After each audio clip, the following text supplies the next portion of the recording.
کتاب حصن المسلم، باب روزمرہ کی دعائیں، کثرت سے سلام کہنے کی تلقین۔ رسول اللہ صلی اللہ علیہ وسلم کا فرمان ہے، تم جنت میں داخل نہیں ہوگے جب تک کہ تم مومن نہیں ہوگے، اور تم مومن نہیں ہوگے جب تک کہ تم باہم محبت نہ کرو گے۔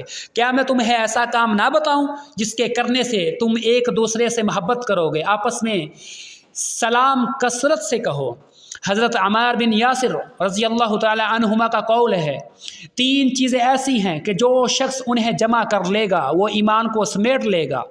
نمبر 1، اپنے آپ سے انصاف کرنا۔ نمبر 2، لوگوں کو بے دریغ سلام کہنا۔ نمبر 3، تنگ دست ہونے کے باوجود اللہ کی راہ میں خرچ کرنا۔